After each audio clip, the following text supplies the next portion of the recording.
말씀 봉독하겠습니다. 오늘의 말씀 본문은 시편 1편 2절, 요한복음 8장 31절, 15장 7절입니다. 오직 여호와의 율법을 즐거워하여 그의 율법을 주야로 묵상하는도다.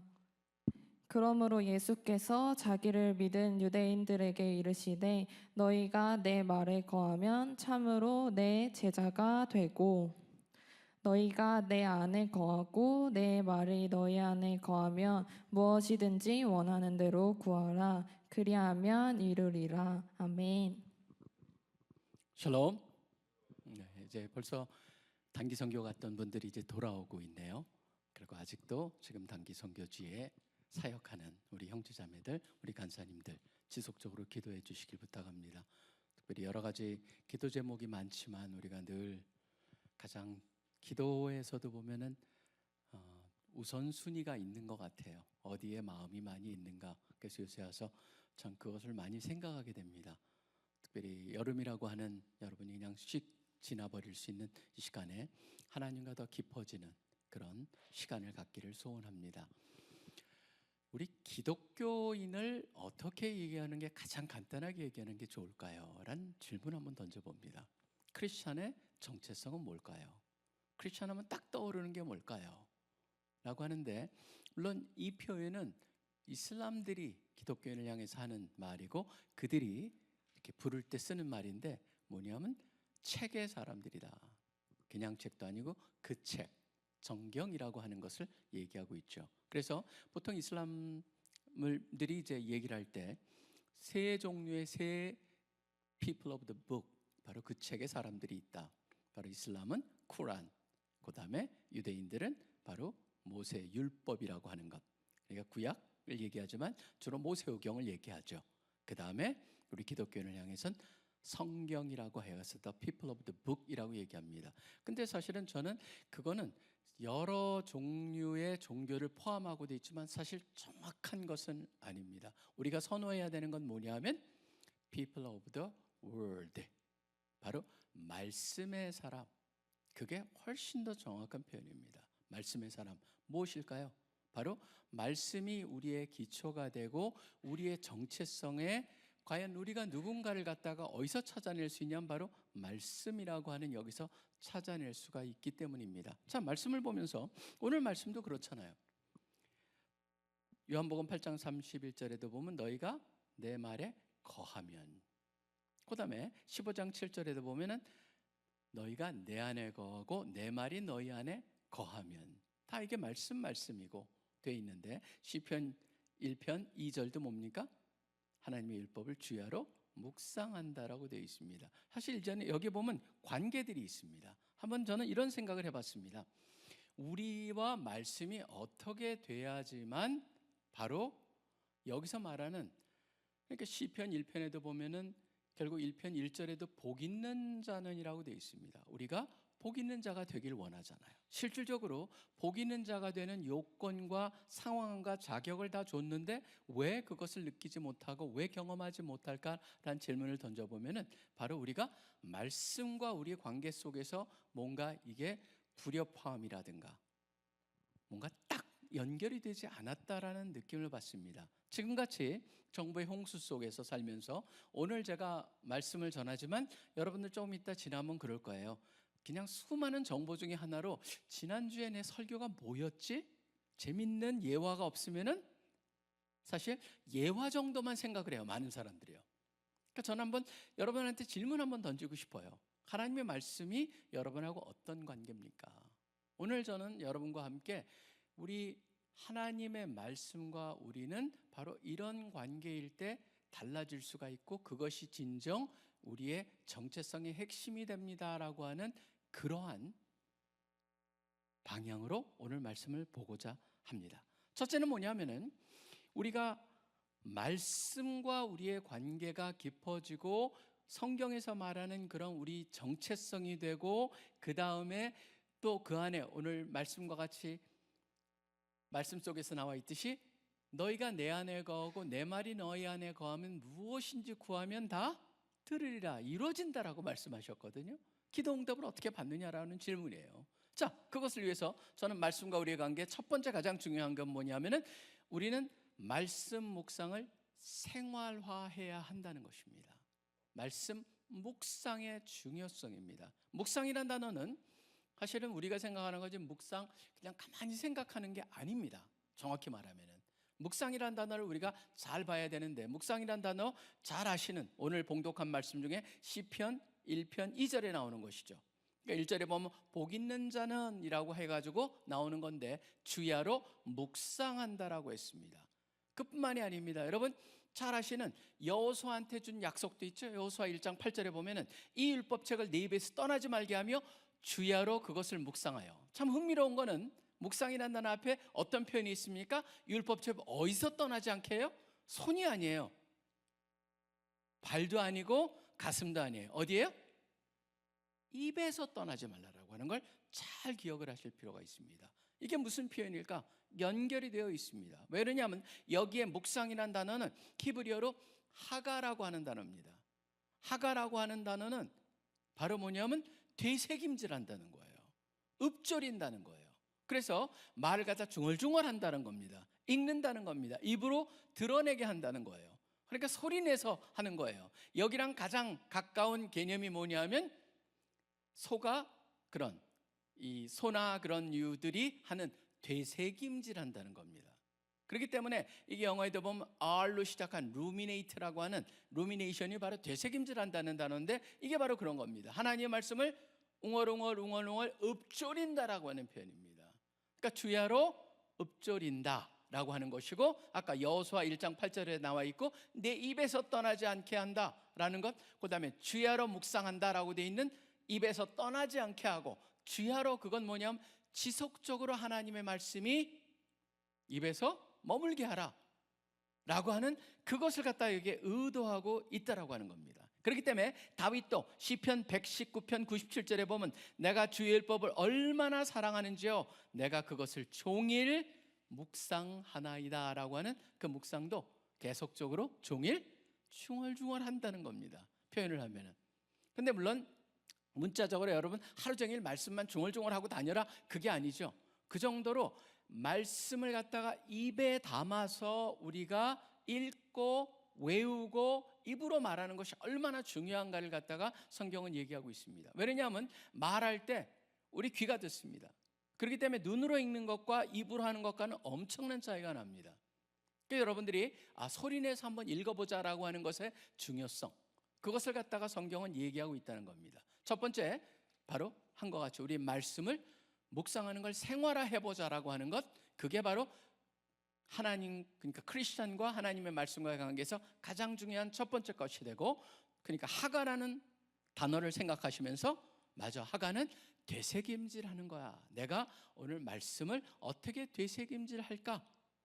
라고 하는 것. 그 다음에 두 번째는 우리는 말씀 안에 거해야 한다라고 말할 수가 있습니다. 거할 때만이 바로 우리가 하나님의 그 말씀의 깊이에 더해지고 신앙의 하나님의 역사를 체험하는 것으로 연결되기 위해서는 바로 말씀 묵상을 갖다 생활화할 뿐만 아니라 말씀 안에 거해야 된다. 왜냐하면 거한다는 단어는 제가 그냥 거한다는 단어를 썼는지 조금 이따 한번 자세히 들여다보겠습니다. 왜냐하면 사실 흥미로운 게요, 그냥 말씀의 사람이라고 해서 말씀이란 단어를 썼는데 말씀이란 단어는 참 흥미롭습니다. 왜냐하면 우리가 알다시피 말씀이란 단어는 예수님께서도 뭐라고 하십니까? 내가 로고스였는데 바로 예수님께서 오셨다. 말씀이 육신이 되어 할 때 그 말씀도 로고스라는 단어입니다.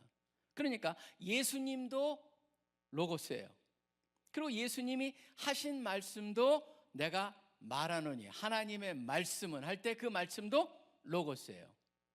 근데 더 흥미로운 건 뭐냐면요, 성경에 보면 말씀이라는 단어가 단순한 로고스만 있는 게 아닙니다. 성경에는 어떤 단어가 있냐면 여러분 혹시 들어보셨을까요? 레마라고 하는 단어가 나옵니다. 그러니까 사람들이 레마, 어떤 사람은 레마가 되도록, 레마라는 단어를 굉장히 얘기하는데 레마라고 하는 것이 RHEMA라고 보통 씁니다. 레마와 로고스의 차이가 무엇일까? 흥미로운 거는 바로 오늘 말씀 중에서도 너희가 내 말에 거하면이라고 하는 내 말에 거하면은 단어는 로고스란 단어입니다. 근데 그 요한복음 15장 7절에 나오는 너희가 내 안에 거하고 내 말씀이 내 말이 너희 안에 거하면 말에, 그거는 또 레마라고 하는 단어입니다. 그러니까 사실은 이게 사람들이 가끔가다 로고스와 레마의 이 미묘한 차이를 갖다가 어떻게 이해를 하느냐에 따라서 여러분 보시면은 어느 목사님이나 어느 교회 다니냐에 따라 달라지는 게 바로 여기에서 나타납니다. 그러다 보니까 어떤 데는 레마 선교회 같은 그런 이름으로 해가지고 선교하는데, 그분들은 거긴 이단 집단으로 규정된 사람들이기 때문에 제가 언급을 하면서도 굉장히 조심스럽습니다. 왜 제가 이걸 강조하냐면요, 여러분들이 이 차이를 정확히 알 때만이, 그 다음에 이것에 대한 분명한 이해가 있을 때만이 여기에 거한다라는 그 단어랑 연결해서 볼 수가 있습니다. 자, 제가 먼저 이걸 잠깐 설명해 보겠습니다. 말씀이란 단어는 두 가지가 존재합니다. 로고스란 단어와 레마라는 단어가 있습니다. 로고스란 단어는 일반적으로 하나님의 말씀, 성경 전체를 얘기할 때 하나님의 말씀은 능력이 있고 살아있고라고 할 때 그때 쓰는 하나님 어떤 표현의 전체라든가 여러분의 제 설교 전체도 뭐라고 하냐면 로고스라고 할 수가 있습니다. 그러니까 로고스는 전체를 얘기하거나 어떤 한 특정된 연설 전체를 얘기하거나 그럴 때 그걸 갖다가 로고스라고 하는 표현을 씁니다. 그러고 나서 레마는 그럼 뭐냐? 레마라고 하는 것은 그 로고스 중에 어느 한 단어가, 어느 한 표현이 갑자기 오늘 아침에 여러분들이 큐티를 하다가 보니까 그 말씀이 여러분한테 확 와닿았어요. 그럼 그게 뭐냐면 그때 쓰는 게 레마라고 하는 단어입니다. 그러니까 레마는 뭐냐면 어떤 상황과 어떤 특정한 시간대에 갑자기 나한테 더 와닿는 것, 그때 쓰는 게 바로 레마예요. 그러니까 바로 어느 때 그걸 전형적으로 쓰고 있냐면 이럴 때 씁니다. 마리아 앞에 성령님이 나타나셔가지고 뭘 얘기하냐면 네가 잉태할 것이다, 아들을 낳을 것이다.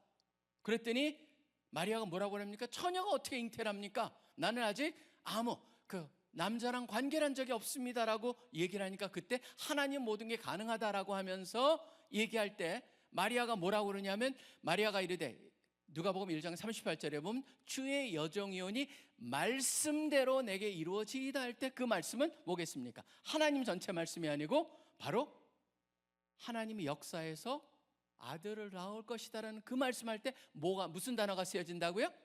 레마란 단어가 쓰여진다는 겁니다. 근데 어떤 사람은 이 레마라고 하는 걸 너무나 강조를 해가지고 레마가, 그러니까 로고스가 레마가 되자면 하나님의 능력이 없는 것 같이 얘기를 해요. 이게 바로 문제가 있는 거예요. 뭐냐면 여러분이 다 아시다시피 그 히브리서 4장 12절에 보면 뭐가 나옵니까? 하나님의 말씀은 살아있고 운동력이 있고, 그때 하나님의 말씀 뭐냐면 로고스입니다. 하나님의 말씀 전체가 운동력이 있고 능력이 있어요. 그런데 바로 어느 순간에 여러분한테 한 말씀이 확 와닿았다. 그건 뭐예요? 성령께서 여러분의 상황과 여러분이 처한 그 특별한 그러한 컨텍스트, 그 다음에 그런 속에서 여러분한테 뭔가 조명을 해주셨다라고 하는 게 바로 정확한 이해라고 하는 겁니다. 잘못해가지고 어떤 사람은 오늘 이 말씀이 하나님이 나한테 주신 말씀이야, 그러고 나서 나는 이렇게 살아야 되라고 말하는데, 잘 여러분들이 판단하셔야 될 거면 그것이 그 레마가 된 거거든요, 그 사람한테는. 근데 그 말씀이 로고스란 전체보다 더 우위에 있다라고 착각한다면 여러분 그거는 굉장히 문제가 있는 겁니다. 그렇기 때문에 늘 레마를 강조하는 사람들의 특징, 잘못하면 뭘로 나갈 수 있냐면 굉장히 주관적인 해석으로 넘어갈 버릴 수가 있고, 하나님이 내게 말씀하셨다라고 하는 걸로 해서 그 다음에 특별한 그런 그 예언 같은 거를 강조하는 분들이 레마를 강조합니다. 그러니까 여러분들이 조심스럽게 이거를 접근할 필요가 있는데, 예수님께서는 이것을 구분 없이 쓰십니다, 실질적으로. 그래서 너희가 내 말에 거하면, 내 말은 로고스입니다. 근데 내 말이 너희한테 거함할 때는 레마입니다. 그러고 나서 사도 바울도 그렇습니다. 에베소서 6장 보시면은 그게 나오죠. 전신갑주, 하나님의 전신갑주. 마지막에 전신갑주로 나오는 게 뭡니까? 성령의 검, 하나님의 말씀. 그게 뭐냐면 레마입니다. 그러니까 여러분들이 레마랑 로고스를 제가 구분하기 위해서 여러분한테 이 말씀을 드리는 게 아니고, 어떤 사람들은 이걸 가져와 가지고 여러분들을 갖다가 잘못된 인도하기 위해서 레마를 강조할 수가 있는데, 그거는 절대 문제가 있다라고 하는 걸 여러분한테 분명히 깨우쳐드리기 위해서 제가 이거를 계속적으로 강조를 하고 있습니다. 로고스라고 하는 것 안에 우산 속에 레마가 존재한다. 레마는 굉장히 어느 특정된 굉장히 제한된 특정된 상황과 시간 속에과 연결해서 하나님의 어떤 특정한 말씀을 얘기할 때 레마를 얘기하고 있다라고 하는 정도만 아시면 되겠습니다. 자, 그렇다면은 제가 이거를 그렇게 강조했던 이유가 바로 뭐냐면은 너희가 내 말에 거하면이라고 하는 것에 거하는 것은 바로 로고스라고 했습니다. 그런데 내 말이 너희 안에 거하면 할 때 레마라고 했습니다. 뭐냐면요, 지금 여러분들이 참 흥미로운 게 우리가 거한다는 단어를 먼저 볼 필요가 있겠죠. 거한다는 건 단순히 머문다는 의미가 아닙니다. 그게 기초가 된다는 겁니다. 그것이 근거가 된다는 것입니다. 그 안에 우리가 살아간다라고 하는 것을 말할 때 거한다는 단어를 쓰고 있어요. 그 때문에 거한다는 단어는 이거는 또 헬라어, 아까 제가 묵상이란 히브리 단어가 하가라고 하는 단어를 썼다면은 여기에 있는 이 거한다는 단어는 굉장히 헬라어에서 간단한 단어입니다. 메노라고 하는 단어입니다. 그래서 여러분들이 만약 헬라어를 나중에 공부하게 되면요, 그 첫 번째 주에 제일 먼저 외우는 단어 중에 하나가 메노입니다. 무지무지 간단한 단어인데 굉장히 중요한 개념이에요. 하나님의 말씀 안에 매노하게 되면은 그건 뭐냐면 그것이 나의 생각과 삶과 판단과 내가 하는 모든 것들의 기준이 된다, 거기에 머문다, 순종한다 라고 하는 의미로 쓰게 되는 거예요. 그러다 보니까 실질적으로 우리 역사상에 보면은 굉장히 중요한 분들이 어떤 특정한 말씀에 머물고 묵상을 했고, 그러니까 하가를 했고, 그 중에서 어느 특정한 말씀 속에 매노해가지고 그분의 삶들이 바뀐 게 있습니다. 사실 여러분들이 그 위인전 같은 데 읽어보시면요, 어떤 특정한 한 단어의 한 표현을 갖다가 굉장히 마음속에 갖고 있는 분들이 있어요. 저는 한번 그런 질문을 여러분한테 드려보고 싶어요. 성경 전체에서 여러분이 어떤 말씀이 여러분한테 가장 중요한 말씀이고 와닿는 말씀입니까? 라는 질문을 던지면 여러분은 무엇이라 생각하겠습니까? 주기철 목사님 같은 경우에도 보면은 뭘 얘기하고 있냐면, 주기철 목사님들의 전기를 보면은요, 죽도록 충성하라, 그러면 내가 너에게 생명의 멸관을 주겠다라는 거였어요. 그렇기 때문에 목숨을 바칠 수가 있었죠. 그 다음에 사실 장기려 박사 같은 경우에는 제일 중요하게 여겼던 구절이 뭐냐면, 이 작은 소자한테 한 것이 바로 나한테 한 것이다라고 하는 말씀이에요. 왜냐하면 제가 왜 이 말씀을 언급을 하냐면, 결국 우리가 우리의 기독교인으로서 어떤 삶을 살아가는 데 있어서 나한테 이거 파고 했을 때 그 밑에 가장 저변에 있는 가장 핵심적인 나의 전쟁에서 가장 중요한 말씀이 무엇일까를 갖다 한번 생각해 보는 거였습니다. 김중호 목사님 같은 경우에도 뭐 굉장히 여러 개가 있었지만, 제가 그 중에서 목사님이 유난히 나는 이 말씀을 가장 좋아한다라고 하신 말씀이 하나가 있어요. 그게 바로 갈라디아서 2장 20절이에요. 내가 산 것이 아니에요. 내 속에 그리스도가 사신 것이다. 육체 가운데 사는 것은 바로 내가 그리스도를 위해서 사는 것. 그렇기 때문에 마음에 항상 보면은 마음의 중심에 십자가를 꽂고 그 말씀대로 살아가겠다라고 하는 그 말씀을 갖다가 구구절절 와닿게 하는 말씀으로 이 말씀을 선택한 것을 제가 알고 있습니다. 저 같은 경우에도 제가 가장 기독교인에 대해서 제일 먼저 와닿았던 말씀이 바로 수고하고 무거운 짐진 자들아. 그게 전 첫 번째 외운 거였어요. 무슨 말인지도 모르고 외웠어요. 그냥 세상이 피곤하면 오라는 얘기인 줄 알았어요. 근데 나중에 알면 알수록 뭡니까? 결국 구원과 나의 신앙의 삶은 내 힘으로 하는 게 아니구나. 내가 내 힘으로 해가지고 뭔가 이루는 것이 아니고 예수님이 온전히 이루어지신 것을 갖다가 감사하며 사는 것이구나 라고 하는 것을 깨닫게 만든 말씀이 바로 마태복음 11장 28절, 수고하고 무거운 짐진 자들아 다 내게로 오라, 내가 너희를 쉬게 하리라는 그 말씀. 아직도 그렇기 때문에 저는 주 안에서의 레스팅하는 것, 안식이라고 하는 것이 얼마나 중요한가를 갖다가 깨닫고 외치고 경험하고 살기를 원하는 그런 표현이 되는 것이죠. 저는 여러분한테 한번 도전을 드리고 싶어요.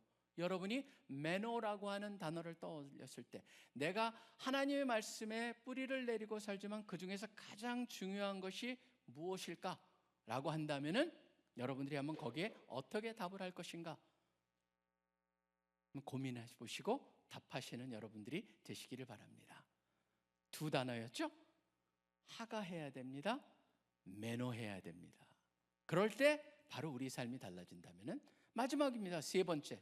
바로 그런 하가와 매너를 통하여서 우리가 온전히 하나님과의 관계 속에서 우리가 자라고 뿌리를 내리고 그 안에서 마치 시냇가에 심은 나무가 뿌리를 갖다가 물로 뻗는 것 같이 계절을 떠나서 항상 잎이 푸르고 그 다음에 계절을 쫓아서 열매를 맺을 수 있으면 어떻게 해야 되느냐라고 한다면 세 번째, 하나님의 말씀과 우리의 관계는 세 번째, 말씀이 우리 삶의 플랫폼이 되어야 한다는 거예요. 플랫폼이란 단어, 원래 플랫폼이란 단어가 뭡니까? 플랫폼이란 단어는 승강장이라는 그런 의미였습니다. 근데 지금 IT가 발달하면서 그 플랫폼이란 단어가 굉장히 확산이 됐죠. 기본적인 게 바로 뭡니까? 가장 기반이 된다라고 하는 의미일 때 플랫폼이란 단어를 씁니다. 그렇기 때문에 컴퓨터의 OS, Operating System이라고 하는 것도 바로 그게 플랫폼이죠. 그 다음에 여러분이 갖고 있는 애플을 가지고 있으면 iOS를 쓰고 있는 것이고, 그 다음에 안드로이드를 저같이 삼성을 갖고 있는 사람은 안드로이드가 바로 플랫폼이죠. 기반이에요.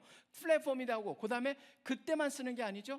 플랫폼이라는 단어는 언제 또 씁니까? 플랫폼이라고 하는 단어는 사람과 사람을 연결하고 사람과 또 어떤 그 컨텐츠를 연계하고 무엇보다도 쿠팡이나 그런 것들은 뭐합니까? 공급자와 수요자를 연결합니다. 여기 핵심은 바로 뭐예요? 상호작용을 하게 한다는 겁니다. 그렇기 때문에 저는 플랫폼이라는 단어는 그런 두 가지 의미에서 말씀이 우리한테 플랫폼이 된다라고 하는 건 뭐냐면 결국 말씀이 기반이 될 뿐만 아니라 말씀이 뭐예요? 연결 공간이 되게 만든다는 겁니다. 결국 삶의 기반, 삶의 출발점, 기초, 판단, 기준, 동기로 삼는다는 거죠. 하나님의 말씀이 우리 모든 것의 기초가 되어야 된다. 떠다니지 않고 표류하지 않고 뭔가 우리가 하는 데 있어서 가장 기초가 되는 게 뭐냐? 그럼 그게 하나님의 말씀이 돼야 되고, 더 나아가서 뭡니까? 말씀, 삶의 모든 영역을 연결되고 자라게 도와야 된다라고 하는 것이죠. 그렇기 때문에 주일만 말씀을 들고 다니는 게 아니죠. 주중에도 여러분의 삶, 결국 핵심은 뭐가 있습니까? 교회만 연결됐을 때 말씀이 되는 게 아니고 여러분의 가정과 여러분의 학업과 여러분이 하는 직업과 여러분의 소명과 사명과 모든 것에 연결해 주는 그게 뭐예요? 하나님의 말씀이라는 것이죠. 그런 면에서 말씀이 여러분들의 플랫폼이 되어야 된다.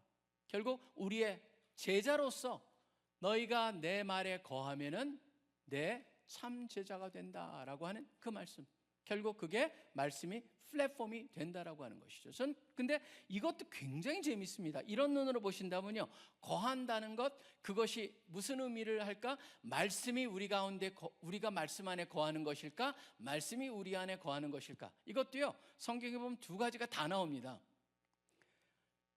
너희가 내 말에 거하면이라는 단어가 요한복음 8장 31절에 나왔잖아요. 여러분들이 나중에 베드로전서 1장 23절을 보시면요, 하나님의 말씀에 의해서 너희가 난 것은, 그러면 제가 한번 읽어볼게요. 왜냐하면 이 자체가 굉장히, 저는 이것도 그 눈으로 여러분이 보기 시작한다면 성경에서 거한다는 단어가 얼마나 참 특별하게 나오는가를 볼 수가 있는데요. 베드로전서 1장에 보시면, 베드로전서 1장 23절을 보시면은 이렇게 나와 있습니다. 1장 23절을 보시면은 너희가 거듭난 것은 썩어질 씨로 된 것이 아니요 썩지 아니할 씨로 된 것이니, 그래놓고 그 다음에 이렇게 돼 있습니다. 살아있고 항상 있는, 근데 여기서 항상 있는이 바로 앞에서 거하는, 그 동일한 헬라어 단어거든요. 그러니까 우리가 하나님의 말씀에 거할 뿐만 아니라 하나님의 말씀 안에 거할 때 무슨 일이 일어나요? 우리가 그 안에서, 말씀 안에서 성장할 수가 있다라고 하는 거예요. 그렇기 때문에 저는 이렇게 말을 할 수가 있습니다. 결국 우리가 하나님의 말씀에 거하기 시작하면 하나님의 말씀이 우리 가운데 거하기 시작한다는 거예요. 자, 그렇다면은 이걸 갖다 어떻게 우리가 모든 것을 푸트게더 할 수 있을까요? 하가는 말씀을 되새기는 겁니다. 하가는 중얼중얼하는 거, 바로 읊조리는 거. 그래서 자신의 내면을 거기다 담고 반복하고 음미하게 만드는 행위가 바로 하가, 묵상하는 겁니다. 단순히 머리로 이해하는 것이 아니고 입으로, 가슴으로 삶에 스며들게 하는 게 바로 묵상의 핵심이 되는 것이죠. 그런데 매노라고 하는, 거한다라고 하는 건 뭡니까? 내가 거주하는 공간, 즉 삶의 근거와 방향이 되므로 하나님 말씀이 실제로 우리의 생각, 우리의 삶과 모든 것에 자리 잡게 만드는 것. 그렇기 때문에 이렇게 말할 수 있겠죠. 하가는 말씀을 씹는 행위입니다. 매노는 그 말씀 안에 사는 것입니다. 하가는 입과 마음으로 말씀을 반복하며 내면화하는 것이라면은, 매노는 그 내면화된 말씀이 나의 정체성과 나의 삶이 되도록 머물게 하는 것이, 결국 삶의 태도를 바꾸는 것이 매노입니다. 하가와 매노를 통해서 바로 우리가 성장할 수가 있다는 것이죠. 결국 하가는 매노를 낳고 매노는 더 깊은 하가로 나아가게 합니다. 이렇게 말할 수가 있겠죠. 사실 이게, 저는 이걸 갖다가 제가 이 말씀을 준비하면서 참 많은 것을 저도 생각해 보게 됐습니다. 어떻게 하면은 하가를 갖다가 우리 삶 속에, 우리의 CC 공동체 속에 더 깊게 자리 잡게 할 것인가? 어떻게 매너로 이어져서 삶을 바꾸고 기도의 응답을 받고, 여러분 보시면요, 하나님 말씀이 온전할 때 기도가 바뀌기 시작을 합니다. 왜냐하면 기도는 뭐냐 하면 하나님의 말씀에 대한 응답이거든요. 근데 지금까지 우리 기도는 근거가 없는 기도를 드리다 보니까 허공을 치는 기도일 수 있거든요. 그런데 말씀이라고 하는 것에 근거해가지고 기도를 한다면 우리의 기도가 뭡니까? 말씀이 깊어질수록 기도가 더 성숙되고 기도가 더 풍성해질 것이라고 확신하는 이유가 바로 뭐냐면 기도와 말씀의 관계 때문에 그렇습니다. 그렇기 때문에 예수님께서도 뭐라고 하신 거예요? 너희가 내 안에 거하고 내 말이 너희 안에 거하면 무엇인지 구하면 다 이루린다라고 하는 그 기도의 응답으로 연결된다는 것을 알 수가 있습니다. 결국 뭡니까? 묵상으로 말씀을 되새김질 하십시오. 순종으로 말씀을 뿌리 내리게 하십시오. 그러니까 하가와 매노의 관계, 기도를 통해서 자라게 하십시오 라고 하는 걸로 연결되는 걸 볼 수가 있습니다. 자, 그렇다면은 제가 이걸 갖다 우리한테 어떻게 연결을 할까요? 저는 한번 지난번에도 제가 지난주에도 한번 말씀드렸지만 지금 새로운 요소를 갖다가 우리 모임 속에 한번 집어넣어 보려고 합니다. 그건 뭐냐면, 여러분이 어딜 같이 보길 원하시냐면 디모데전서 4장을 한번 잠깐 펴시기 바랍니다. 디모데전서 4장 13절을 한번 보신다면요, 우리가 지금 큐티는 물론 하고 있습니다. 근데 큐티에 대해서 하나님의 말씀을 조금 더, 큐티는 굉장히 짧게 하거든요. 짧은 건데, 그리고 짧고 어느 것에 집중하다 보니까 제가 그랬죠. 바로 큐티를 하다 보면 여러분한테 이 로고스의 말씀이 레마가 될 수 있습니다. 그렇기 때문에 저는 좋은데, 지금 문제가 뭐냐면 우리의 전체 컨텐츠를 늘려가야 돼요. 하나님의 말씀에. 그걸 위해서 뭘 하려냐면 4장 13절 한번 보시기 바랍니다. 4장 13절에 보시면 이렇게 되어 있습니다. 내가 이를 때까지 읽는 것과 권하는 것과 가르치는 것에 전념하라. 사도 바울이 디모데한테 얘기하는 건데, 첫 번째 여러분들이 여기에 보면 읽는 것 이렇게 되어 있습니다. 사실 이 읽는 거라고 하는 그 헬라어 단어가 아나그노시스라고 하는 단어인데, 이 단어가 바로 뭐냐면 다시 알게 한다라고 하는 것인데, 그 단어의 원래 의미가 뭐냐면은, 원래 담겨 있는 게 공중 앞에서 읽는 것을 말합니다. 그래서 이걸 갖다 public reading이라고 얘기합니다. 대중 앞에서 읽는 것. 그래서 그룹으로 읽는 걸 말합니다. 유대인들은요, 성경이 없었잖아요. 그렇기 때문에 성경이 없었기 때문에 했던 게 바로 뭡니까? 회당에 딱 모이면은 여기서 두루마기에 그걸 하나 딱 해가지고 옆에 조수가 둘이 쓰죠. 착착착착 피고, 그다음 이 사람 쭉 하다가 랍비가 스탑하면 딱 서가지고 거기서 읽기 시작을 하는 겁니다. 그렇기 때문에 이들한테 성경은 유일하게 성경을 접할 수 있는 때는 언제입니까? 바로 회당에서 말씀이 전체 앞에서 읽어질 때였어요. 그렇기 때문에 여기서 읽는 것은 단순히 혼자 눈으로 읽는 게 아닙니다. 혼자 소리내는 것도 아닙니다. 더 나가서 뭐가 있어야 되냐면 함께 소리내서 읽는 것의 중요성이 여기에 나와 있는 거예요. 그렇기 때문에 Public Reading of Scripture라고 하는 PRS 운동이 있습니다. Public Reading of Scripture. 그래서 제가 지금 그 운동하는 그 전체를 일으키는 분하고 지금 지난번에도 가서 제가 만나고 대화를 했고, 이번에도 제가 제안하고자 하는 건 우리 CC 전국적으로 PRS 운동, 그거는 앱도 다 다운로드 무료로 할 수 있고 무료로 다 쓰는 겁니다. 근데 저는 이제 그걸 갖다 또 도모하기 위해서 뭐냐면 좀 도움을 받아가지고 잘하는 팀들한테 상금과 선물을 주는 시스템을 만들려고 합니다. 그래서 우리 모두가 하나님의 말씀, 왜냐하면 말씀은요 누구를 위해 유익한 거예요? 바로 여러분을 위해서 유익한 거예요. 그렇다면 그걸 갖다가 어떻게 도모할 것이냐, 그게 늘 제 지금 마음속에 요새 와서 있는 거기 때문에 PRS를 통해 가지고 전 모임에 딱 되면 순모임을 하기 전에도 또 지구 모임을 하기 전에도 저는 심지어 우리 채플 모임을 하기 전에도 한 5분 정도만 하나님의 말씀을 듣는 거예요. 같이 소리내서 듣고 그리고 예배를 드리는 거예요. 왜 그러냐 하면은 그게 바로 우리한테 지금 부족하고, 여러분이 성경도 안 들고 다니잖아요. 많은 경우에 다 앱에 있다고 하지만 앱 가지고 성경을 읽는 사람들이 얼마나 많겠습니까? 전 그렇다면은 억지로라도 그 상황을 한번 만들어서 말씀에 좀 더 익숙하게 만드는 그 과정이 있어야만 뭐가 가능합니까? 하가, 매너가 가능해지고 그것을 통해서 우리가 그 안에서 성장하고 기도가 풍성해질 수 있고 깊어질 수 있고 우리 삶이 달라질 수가 있다라고 하는 것이죠. 여러분, 그 운동을 한다면 여러분들은 거부하시겠습니까? 해보시겠어요? 왜 그러냐면 누굴 위한 거라고요? 여러분들을 위한 거예요. 자신을 위한 거예요. 왜냐하면 너무 안타깝잖아요. 왜 그러냐면요, 저는 그걸 갖다가 느껴요. 왜 풍성한 삶을 예수님께서 주시고자 하는데 그 풍성한 삶을 못 누리고 있을까? 너무나 가슴 아픈 얘기들을 제가 들으면서 기도가 응답이 안 됩니다. 또 왜 모든 일이 이렇게 안 될까요? 하나님이 나를 싫어하나 봐요. 하나님은 나를 사랑하지 않나 봐요. 라는 얘기를 들을 때 마음이 너무너무 아픈 거예요. 그렇지 않거든요. 성경을 봐도 그렇고 어디를 봐도 그렇고 하나님은 우리를 향한 놀라운 계획을 가지고 계시고 죽기까지 사랑하셨고 모든 것을 선물로 주시고 기뻐하시는 분인데, 그걸 왜 우리가 풍성하게 누리지 못하고 사느냐? 그건 뭐냐면 하나님의 말씀과 우리 관계가 깊어지질 못하기 때문에 하나님의 말씀을 온전히 깨닫지 못한다고 저는 생각을 합니다.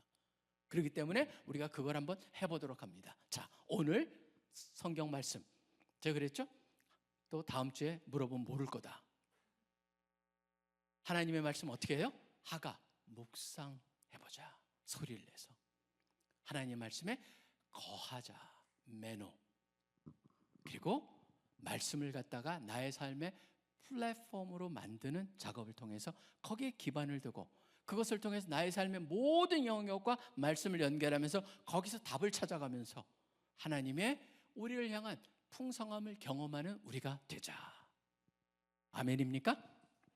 네, 우리 모두가 그런 삶을 살기를 소원합니다. 기도하겠습니다. 하나님 아버지, 감사하고 감사합니다. 주님께서 저에게 모든 것을 주셨습니다. 모든 것을 행하셨습니다. 근데 우리는 늘 부족한 영역을 보게 되는데 그 부족함은 이미 주신 풍성함을 온전히 누리지 못하고 있기에 느끼는 부족함이 아닌가, 그런 질문을 던지기를 소원합니다. 여기에 우리 함께 예배드리는 모든 지체들, 다시 한번 주님의 말씀 속에 뿌리를 내려고 살아가는 데 있어서 우리가 여러 가지 꿈을 주시고 계획을 주시고 실질적으로 가능한 방법들을 주님께 주셨사온데 그것을 우리의 삶에 행해가면서 우리 공동체가 더 말씀 안에 뿌리를 내리고 더 귀하게 서서 주님의 쓰임을 받는 그런 공동체가 되기를 간절히 소원합니다. 우리 한 사람 한 사람 바로 그런 데 온전히 헌신하며 나아갈 수 있게 도와주시옵소서. 모든 것을 살아계시 역사하고 계시는 예수 그리스도 이름으로 간절히 기도합니다. 아멘.